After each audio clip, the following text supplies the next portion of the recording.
I'll start with the balance sheet, the comparative balance sheet that the Finance Committee reviewed, noting a couple of items. There's about almost $99 million in cash. Of that, almost $40 million is Medicaid risk reserve. That leaves us about $59 million in usable cash. And the fund balance is at $75 million, which is a decrease from the beginning of the year, $3.6 million, which agrees with the year-to-date net loss. Moving on to the cash flow statement, document 2, we had the net income loss from options does not include Medicaid risk reserve. The net operating loss year-to-date is $5.2 million.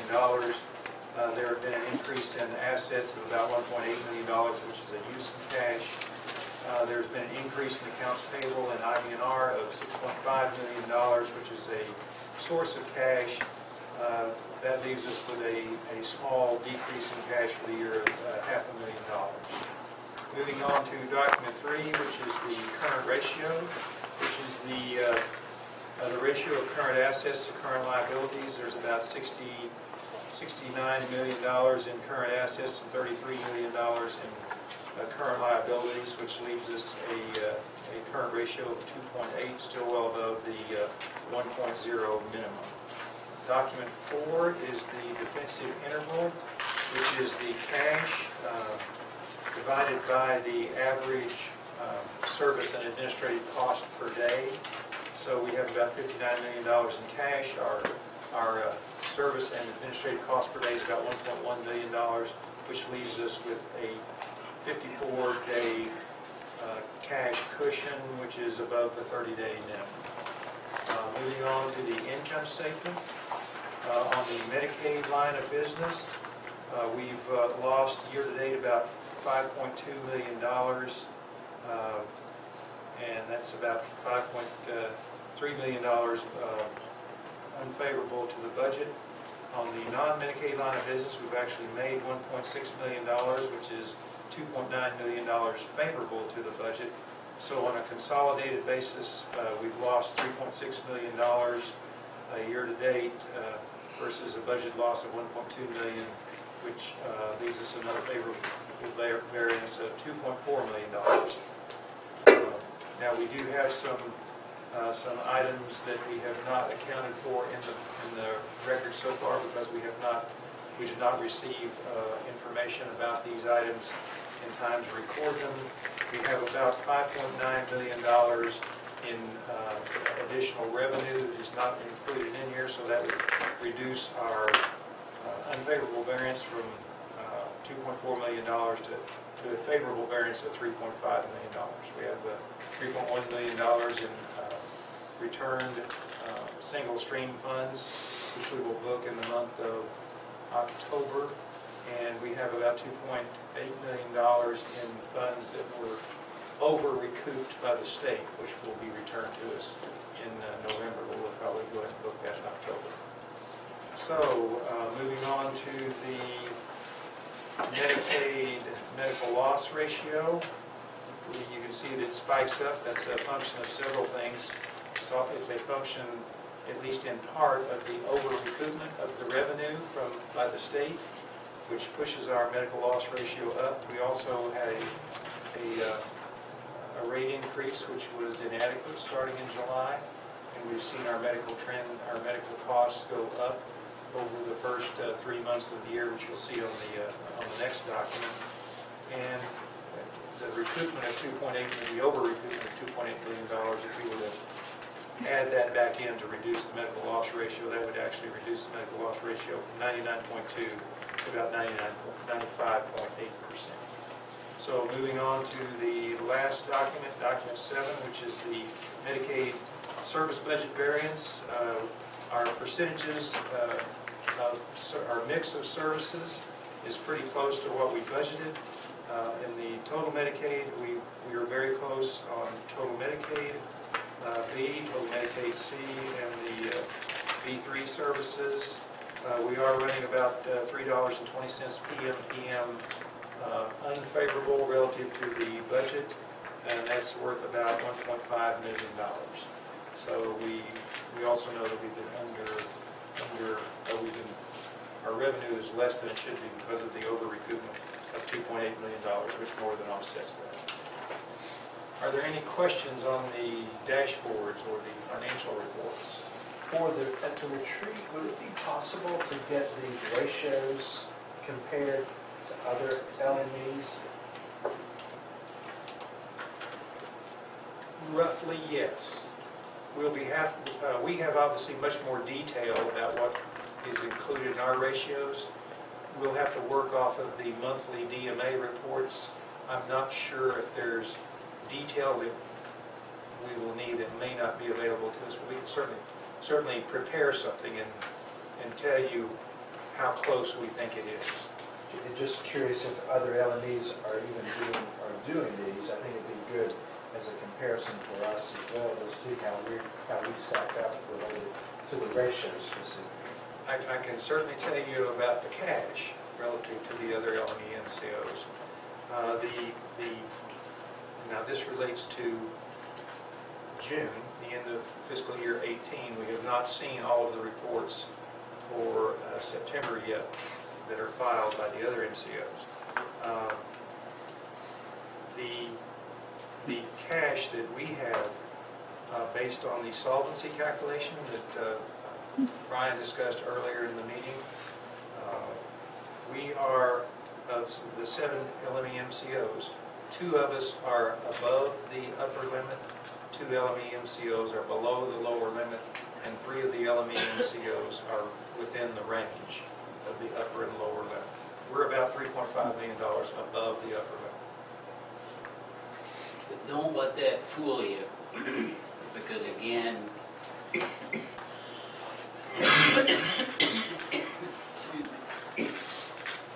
you know, this formula, I'm not sure is the best way to look at, is to compare everyone. I mean, you could do that. What I would say is let's, and by the time of the retreat, will we have another refresh of that spreadsheet, the cash? Yes. For your mind, Jim, I think that's the best view to look at that shows here's how much cash you have, here's, you know, breaking it down by risk reserve, IBNR, what you need to pay out for single stream, the calculation of what we just picked 30 days is.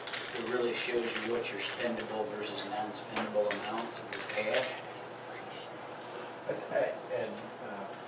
I guess I'm trying to think, and it would be great to see that, just as thinking in terms of ratios versus dollar amount, because there's so many variables for different LMEs are not all the same. So that's why I was thinking ratios might be a better reflection as a comparison across LMEs when you're looking at performance and some of the discussions that we had tonight.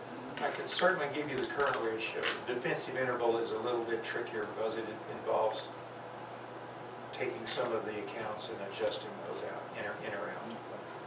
So we could have really a series of views. You know, we could do that cash, we'll refresh that, which is one way to think about it. You can do whatever you can do on the intervals, and then is there another? The current ratio. So you think this will come back down to more normal? That spike was those 2? Yeah, I mean, as it should come back down. It should continue to flatten over the year unless something dramatic happens with our medical system. Thanks.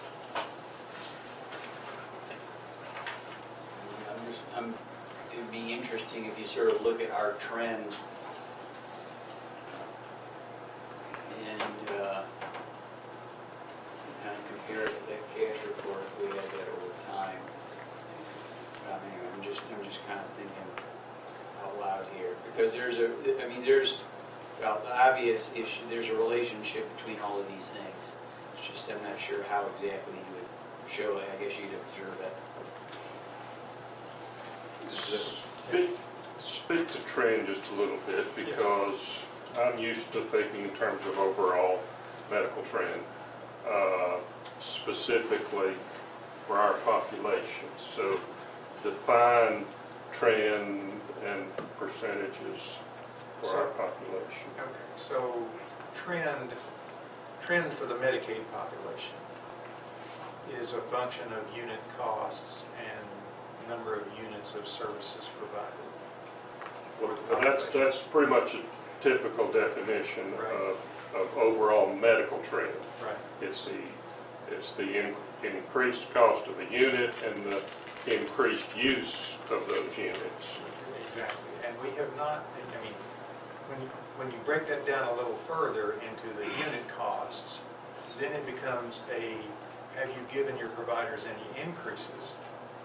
Or is the mix of services changing? And the mix of services could be changing because the mix of your enrollees is changing. So we have been fairly minimal on the increases in reimbursement to providers. So most of the trend is going to be the function of increases in unit costs or changes in our mix of recipients, because you can see that innovations in particular is a higher proportion of our overall population than it was a year ago or the year before. We got 1%. We got 1%. And that was based on 2 years ago's mix.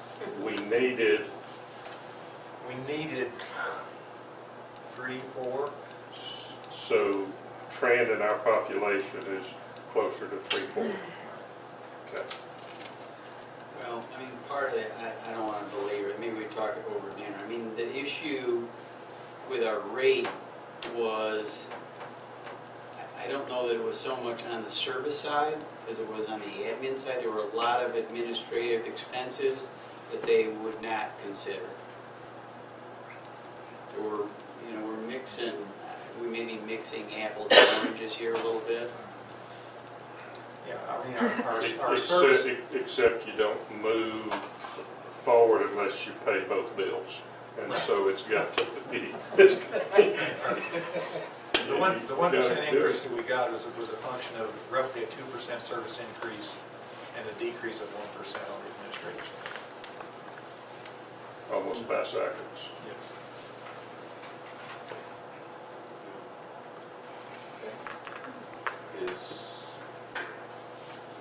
That's completion That's, report. yes, sir. Is there a motion to approve the So moved. finance reports? I'll make that motion. Second. We have a motion and a second. All in favor, say aye. Aye. All right. Yes, okay, regulatory compliance and quality committee report. Well, we had a good meeting. We finished a little bit early, but we're going to keep that same 2 hours because we don't always have such an easy meeting. Tracy reminded me that all of y'all have this whole report in your packet, so I'll go over it briefly, but I just was in this meeting an hour ago. We did our TCO monthly report. It's a new annual account. There's a 2-month delay in the data we're getting back from the state, so that's making it hard to get accurate numbers. So the last 2 months of our reporting data don't really work until we get it all in. Of course, they didn't delay the super measures penalties for that 2 months either, so there's a little mixed message going on there. We went over our core performance measures and compliance log. We're leading the state in in-reach transition. Our third CCME combined report, that is 99% compliance with our episode completion rate. That's for our alpha system that we're having some problem with completing the data and the forming, and that's been fixed, so that shows up well. Our quarterly reports did the same thing. The Registry of Unmet Needs is a new system.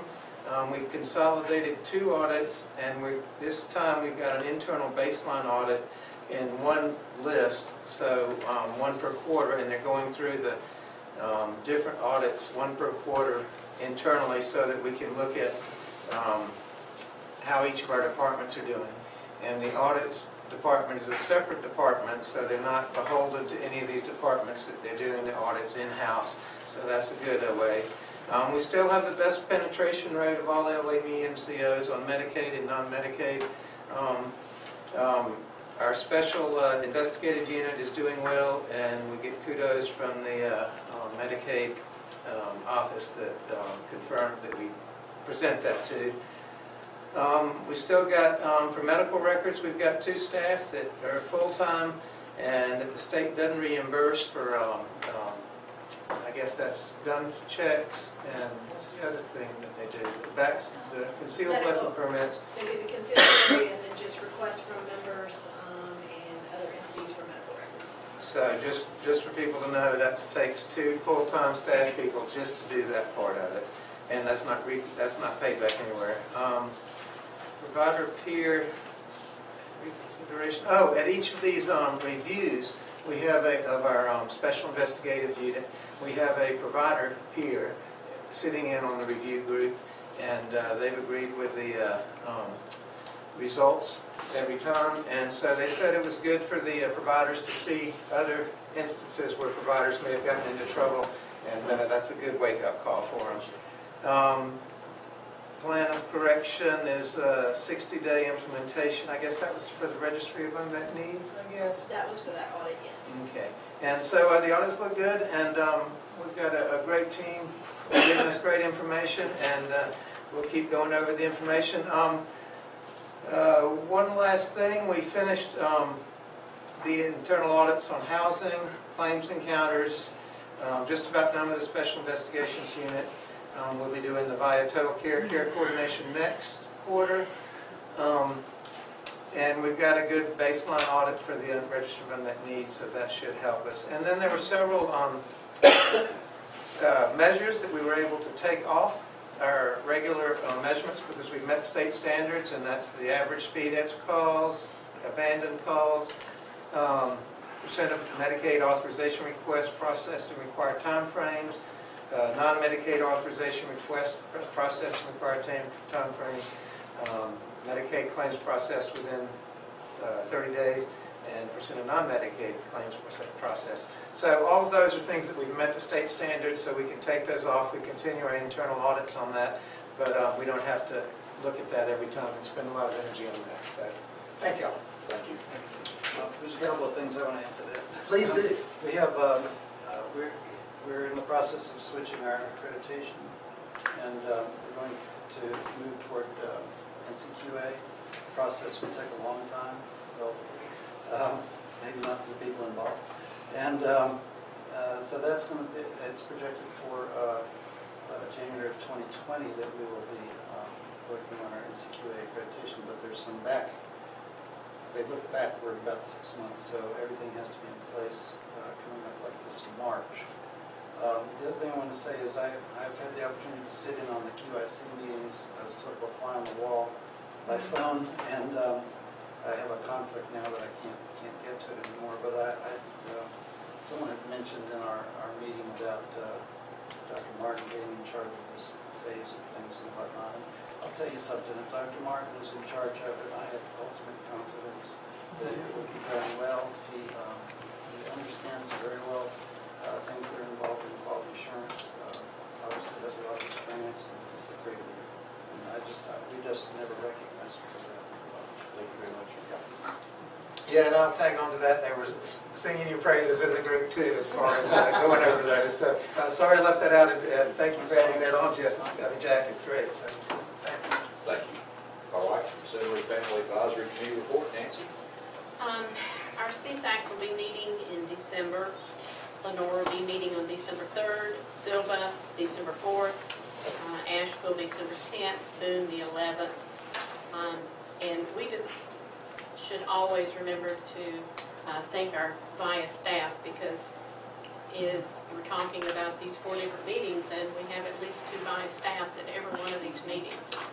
So they do a lot of traveling and are there to support us for anything they need. And poor old Stacy hears from me all the time, so I do want to thank her for that. And of course, any board member is more than welcome to attend our CFAC meetings. We have several of our CFACs are going to be interviewing and looking at some new members in December. And of course, one of those is someone that we're very interested in as far as substance abuse, to see if we can get them up and running and ready to think about coming on the board. And of course, you've already heard that CFAC has sponsored 3 of the community screenings, the film Suicide, The Ripple Effect. It was in Wilkes, Jackson, and Rutherford County. There's been a CFAC member there at each of the showings, and they've talked about CFAC and encouraged people to apply. And of course, there's been a CFAC member on the panel, and for me last night, very powerful, and I was very thankful to be able to do something I'd never done in 35 years, so, which was share my story, and it's a great movie. So, that's it. Thank you, Nancy. Tracy? Just under other business, if y'all will bear with me for 2 seconds, and this will take hopefully 3 minutes or less. Just wanted to share with you a couple of initiatives I think you'll be pleased with. So the first, if you can turn your attention to the screen, I'm going to show you a web page that is in draft form. This webpage, I have to give some credit to Buncombe County. I talked to Jim about this. Buncombe County had established a webpage on their website that I thought was a good model for us around transparency. And so we are working to model after that. We obviously won't have as much detail as Buncombe County. They have information, for example, about capital improvements and debt and other things that are not applicable to us. But we wanted to create a single unified place on our website where individuals outside of staff can go to and find all the information they need. And so the way we've broken it out, this will be where all the board agendas and minutes and board information will be found. All of our financial information that is disseminated at the board meetings will be housed here. We've got our primary organizational chart here so that people can kind of quickly see how we're organized. And then over time, our plan is to expand this community relations box so that all the counties have a place to go to find county dashboards and other information that the community relations team is disseminating out to the county. So it'll help, we think, with if anybody needs to, just a quick link to, if you need more information about Vaya, you'll be able to have this link. So our goal is that this will be finalized by the end of the year, go live in January, and we'll just continue to maintain that. But we have been working on this in the background, and we hope to be pleased with that. This is on the main site, not the portal. Yeah, this is not on the board portal, this is on the main website for anybody out there in the community.